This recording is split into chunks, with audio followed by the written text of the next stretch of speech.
Hello student, I am R K Patil from Department of Geography, Vasantrao Naik Arts, Science and Commerce College, Shahada. Dear student, we have been studying Geography paper first at SYBSC semester 3rd. The title of the paper is Environmental Geography. In this subject, we have to study 4 units for this semester. In the first semester, we have to study Introduction to Environment, Environmental Approaches, and Ecosystem. Among these subtopics, we have already studied about Introduction to Environment, including meaning and concept, then types of environment, and second subtopic of this unit is environmental approaches. These are deterministic approach, possibilistic approach, and ecological approach. These have been studied during the last lectures. Now we have to study the ecosystem. During the last period, we have discussed about meaning and concept of ecosystem, structure and components. Now we have to discuss about the functions of ecosystem. An ecosystem performs functions that is, it regulates flow of energy and exchanges material. The exchange of materials is from abiotic components to biotic communities and vice versa.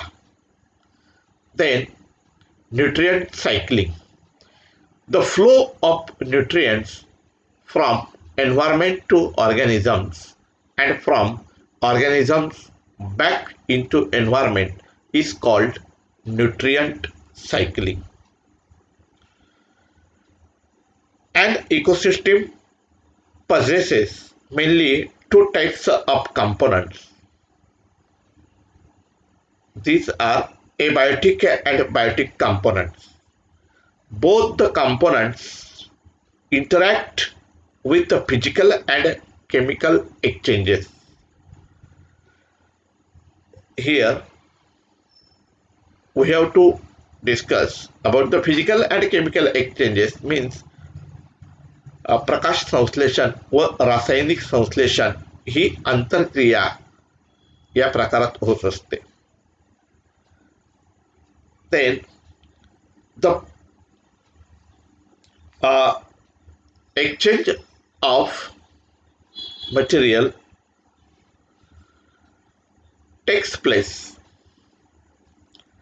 between abiotic and biotic components.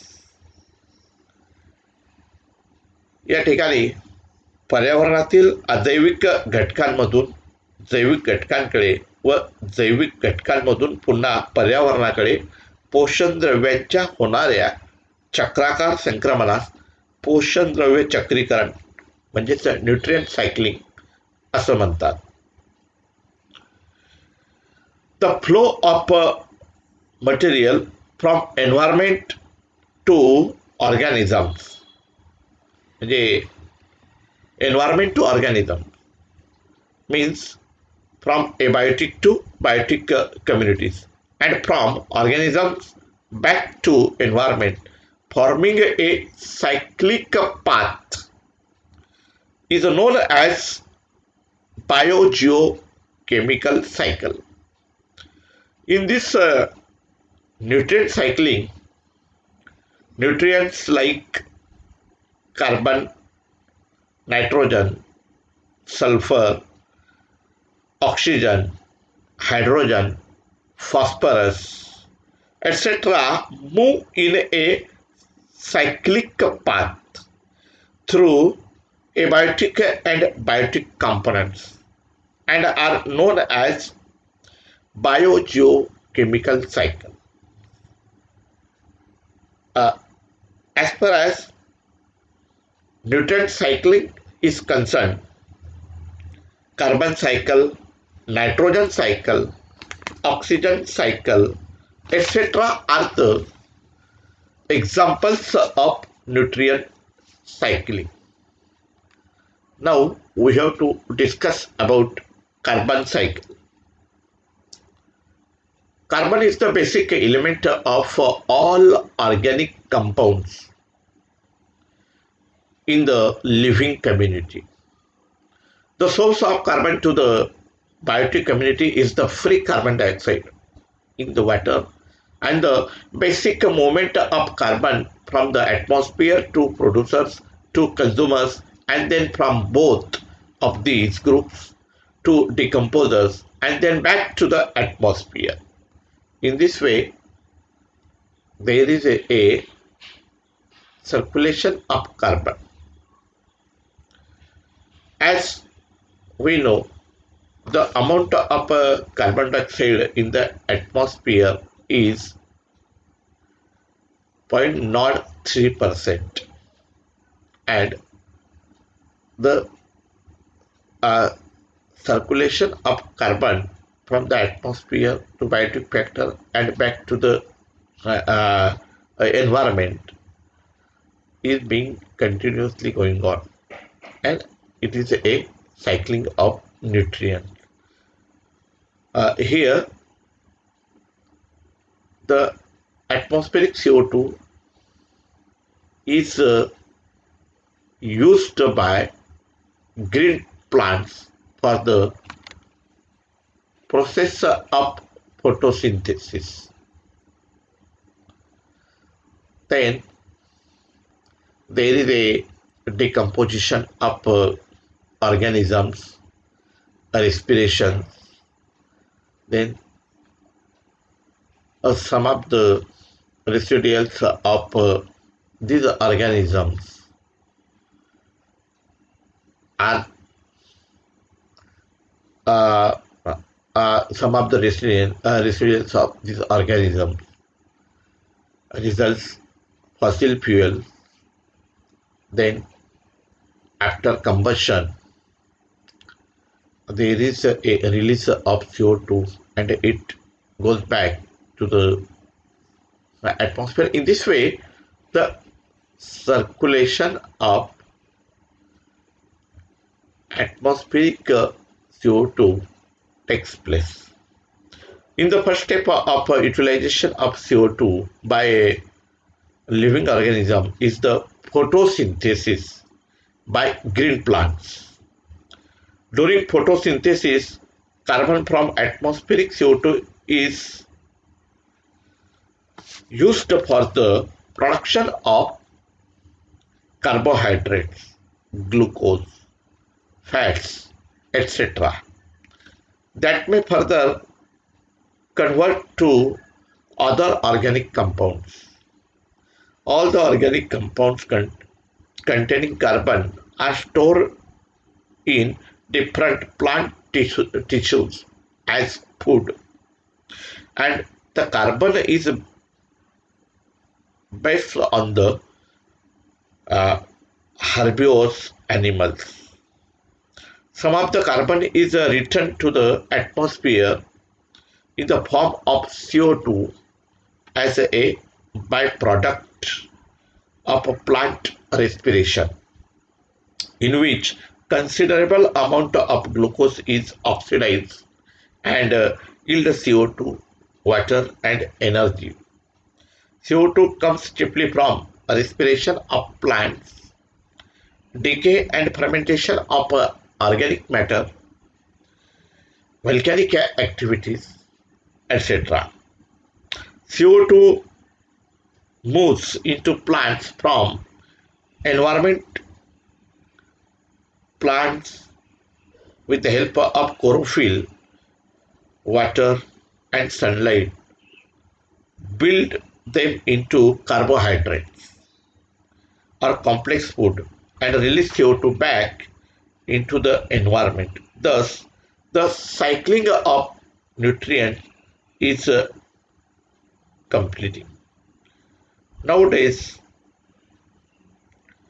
after industrial revolution, there is a increase in the level of CO2 because of burning of fossil fuels on large scale, which may cause imbalance in a natural cycle. Then nitrogen cycle. Nitrogen, though abundant in atmosphere, abundance means we know well that the amount of nitrogen in the atmosphere is about 78% by volume. 78% by volume. It cannot be used by organisms directly.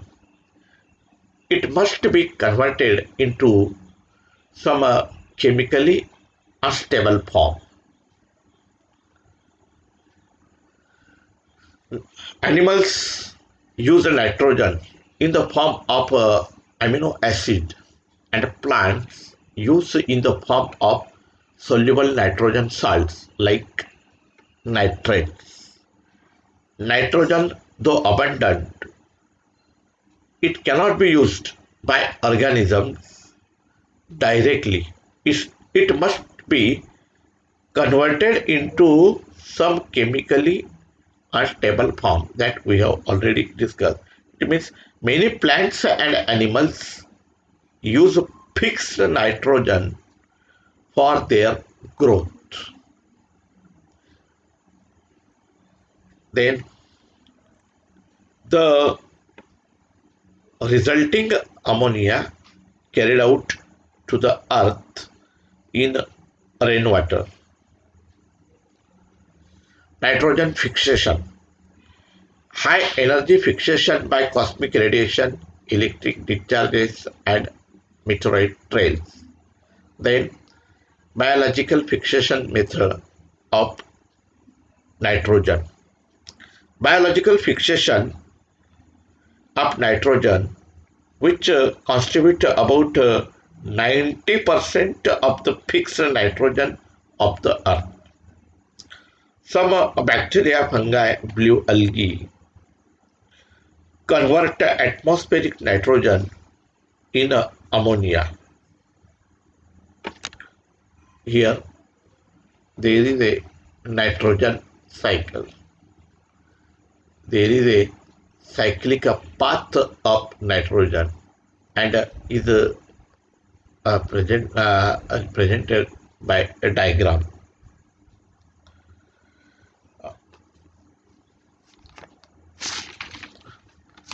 About 90% free nitrogen is fixed nitrogen fixing bacteria live on the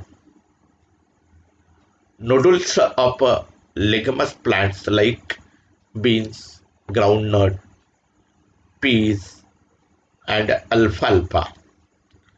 Sunlight and lightning help to fix the nitrogen, help in fixation of nitrogen. A required form of nitrogen is absorbed by plants and passes into chain of plants animals relation as animals eat plants. A part of nitrate in the form of dead plants and animals sink to the ocean bottom and go out. This loss is reclaimed by decomposers and which results regeneration of free nitrogen. Denitrifying bacteria return it to atmosphere. Thus, nitrogen cycle goes on. The books are referred for the topics are like this. Thank you. Thank you.